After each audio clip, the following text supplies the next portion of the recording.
Hey, you guys. So, I wanted to come on here and give my commentary regarding the pervasive problem we seem to have with cognitive dissonance in our community. And I'm sure you have experienced times where you made excellent points using logic and stats and research to back up your claims, but it seems like to no avail you encounter individuals who still don't quite understand your rationality. And I've actually encountered this myself recently, specifically when I was having a discussion with someone about the bipartisan system used in politics, which basically is like when you choose between Republican and Democrat.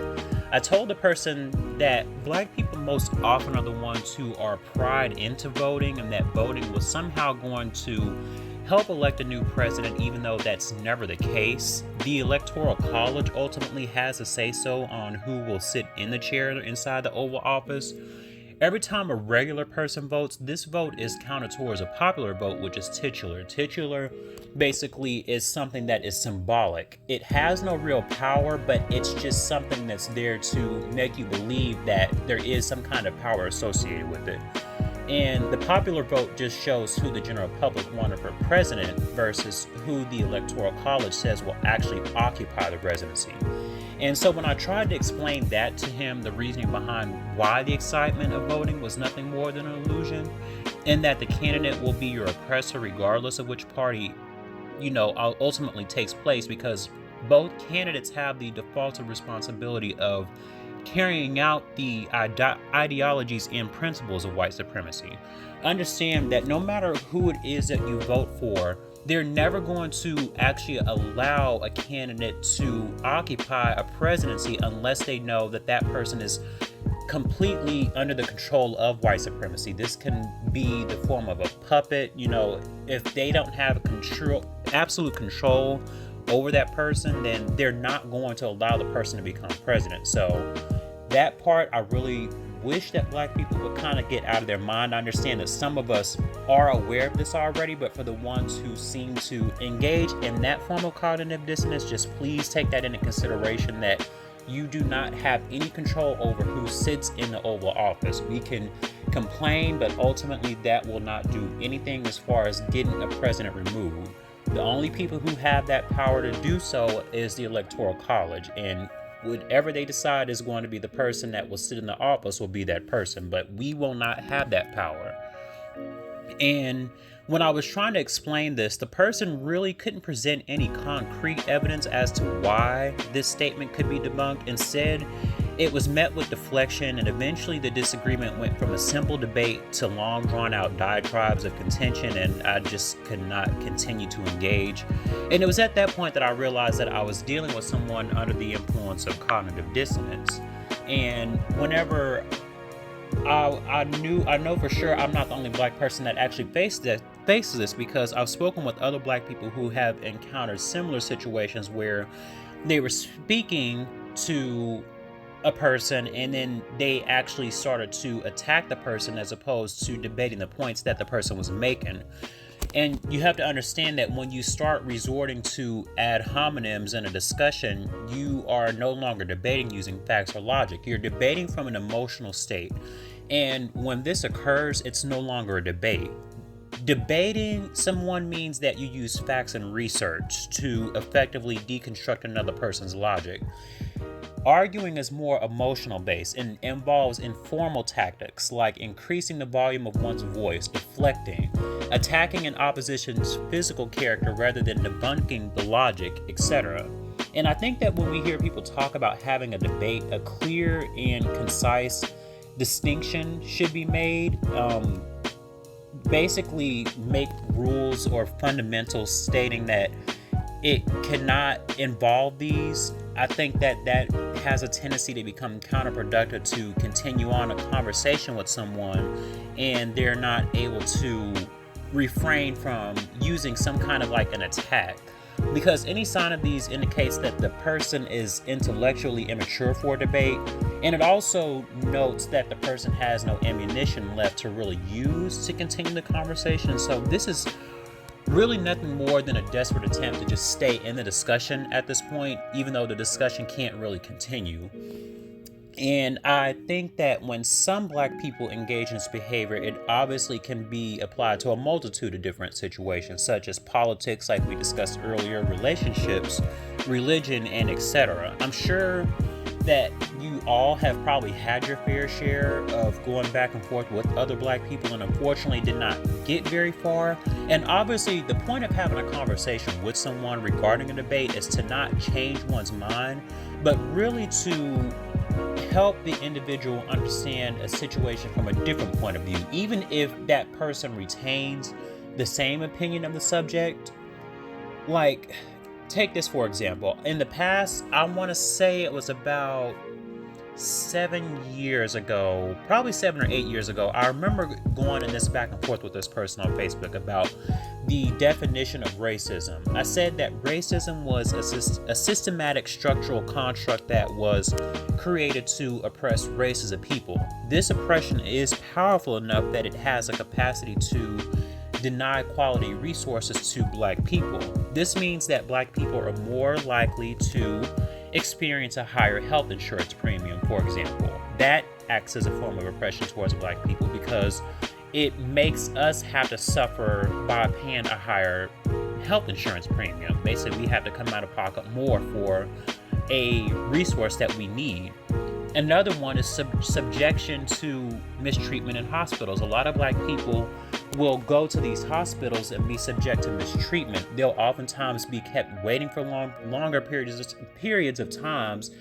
They may not be admitted for a serious health condition, even though they desperately needed to be admitted, and they end up dying as a result of not being admitted and actually being looked at by a physician. And then another one, being denied housing loans. I don't know how many of you have ever gone to like a bank or a credit union or some type of a financial institution. You try to go in and apply for a loan for housing, and it seems like even when you have good credit as a black person, you are still denied, or you have to have like a co-signer or just some other contingency that would prevent you from ultimately getting this loan by yourself. And then also another thing too, when you think about it, higher loan payments. When you actually are approved for a loan, it seems like that you have to pay higher on the loan because interest rates. It seems like that black people normally are charged higher interest rates for whenever they have like car loans or mortgage loans. And I remember even seeing an article, I can't remember how long ago it was, but it was, I want to say about 3 or 4 years ago. There was an article that said that Fifth Third Bank actually was under investigation because they were purposely and knowingly charging their black clients and customers higher interest rates than they were anybody else. So that kind of just lets you know that obviously this systemic oppression is real. And then another thing you also have to think about as well too is whenever black people apply for jobs, they are more likely to be denied a job that they actually are qualified for, and that ultimately just contributes to the high rates of unemployment for black people. And also another thing, one more thing I want to also make mention of is redlining. I don't know how many of you are familiar with redlining, but it basically places black people in impoverished living areas due to their lower social standing and socioeconomic status. And this is just a few of the areas of oppression that affects black people. There's a lot more. And when it comes to racism, which brings me to my point that black people can't be racist, I really want you guys to listen closely to this point. Black people may be prejudiced and bigoted. They might tell you they don't like you. They might call you names. But keep in mind, at the end of the day, this is the only thing that they really can do. Black people really don't have any form of power. They, like I said, they can just, be mean to you, but they really can't do any of the things that I just mentioned to you guys. They cannot deny anybody quality resources. Black people don't have the ability to cause an entire race of people to undergo mass incarceration. They can't redline. They can't deny people. Black people do not have any of these powers. So that in itself means that a black person cannot be racist. They can only be prejudiced. They can be bigoted. They can have a dislike, but this is not the same when it applies to a person from the dominant society. And It corroborates my point in reference to cognitive dissonance because if we refuse to see that race has to be taken into account when it comes to subjects like racism, then we'll continue to see the very prevalent and problematic issues we face as Black people repeat themselves.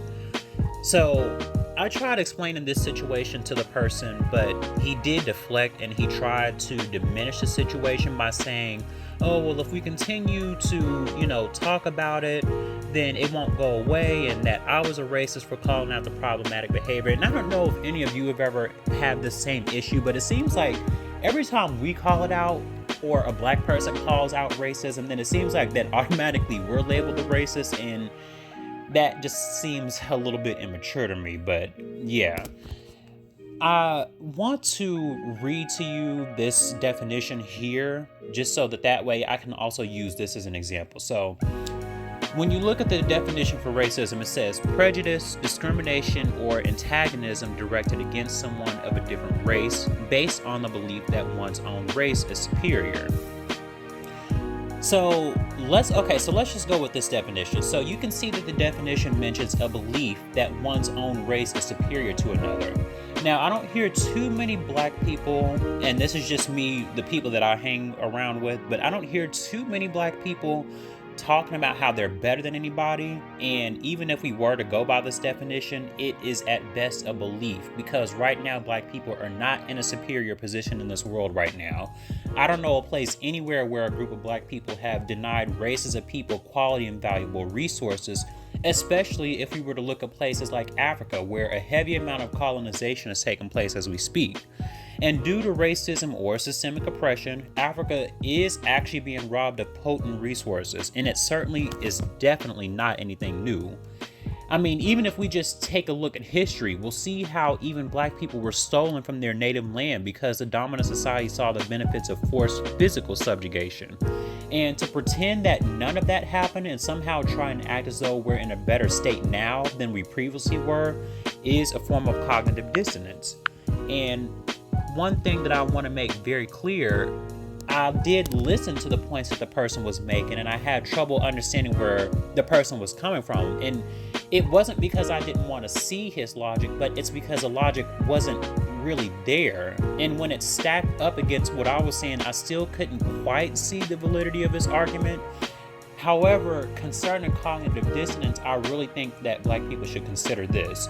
If calling out a behavior warrants an emotional triggering response from you, such as anger, this is normal. And let me clarify what I mean when I say this. For centuries, we've been lied to, we've been fed all of these deceptive truths about the way society is supposed to be, what you should be accepting of, etc. And when one of these illusory walls is shattered and the illusion is no longer there, the seemingly pleasant display you were watching, you become upset because now instead of that beautiful scenery you were watching, you become exposed to the reality around you, the sad, ugly, and unfortunate truth. We've been conditioned to believe that the truth is abrasive, and we should shy away from anything that sounds like it actually holds facts to it. If this sounds familiar, then it's because I am most likely describing one of the many different areas of discussions, which is religion, politics, employment, and etc. If we consistently are in denial about something, we cannot make progress towards trying to fix a problem. And I believe that we do this by having the conversations and deconstructing the propaganda that has been forcibly fed to us for 400 years. Now, I do apologize for going on that tangent, but I just want to digress one more time. Because I feel like ego and pride play a role in this too, Black people are some of the most prideful people on this planet. I can honestly say that because I myself am also prideful. I do not like to lose an argument, so I'm not going to act like I'm above reproach. And when we fight, we obviously don't like to lose. I know so because, again, this is something that I can honestly admit I do not like to lose. This same mentality is prevalent in our discussions with people, but if you think about it, how many times have any of you actually engaged in a discussion with someone but couldn't help but get the last word no matter how irrational it was at some point during the conversation? And see, that's the thing with ego. I feel like it's something that more so serves as a hindrance rather than a benefit. Ego is the part of our character that tells us not to ask for help because we don't want to feel ashamed of ourselves for asking for help. It is the thing that will tell you to keep going until you get the last word, because the ego says you can't lose any argument, even though you swear you aren't trivial or inconsequential. And cognitive dissonance, it also serves as the reason for why I no longer engage people from the dominant society in race discussions, because I'm pretty sure I'm not the only one who feels this way, but they are really inclined to only see the world from their eyes, claiming they have done nothing wrong, despite the fact that they benefit from their forefathers' devastating and crippling systems set in place over centuries. And see, my problem with people from the dominant society is that they typically have one trained response, which is to absolve themselves of any wrongdoing and not giving acknowledgement to a very real system designed to keep an entire race of people under subjugation, both mental and physical. Physical by means of the corporate plantation, mental by the illusions they set in place by pretending to be all inclusive, when in fact that's a farce. And honestly, I'm fatigued and tired of explaining to some of our people as well, but I do so because with that, I understand that our people, we have to be a little bit more patient and guidance. But if they wish to not achieve true liberation, these, I believe, are the ones who are already too far gone and cannot be saved. We have to understand this. Don't try and resuscitate a dead man or breathe life into a corpse. It is utterly pointless, and it only wastes time, when that same time and energy can be invested in helping those who are somewhat awake see the truth. And my solution for this one is simple. When you are having a conversation with a friend or anyone in general, if you see that the conversation is not progressing, just say this. Say, you know what? I have explained my side to you, and I don't think we're getting anywhere. We're obviously not seeing eye to eye. I think it's time for me to disengage from this conversation. And see, by saying that, it doesn't mean you lose or you're cowardly for not continuing. It just means you have the maturity and wisdom to not go back and forth with someone who chooses ignorance as their method of discussion. So, with that being said, let me know your thoughts on this down below in the comment section. Have you guys ever had a moment where you had to leave the conversation or disengage entirely because you knew it wasn't conducive or going anywhere? Has it ever gone too far to where the person starts personally attacking you? Make sure to weigh in below in the comment section. Like, subscribe, and share this video, and I will talk to you guys later.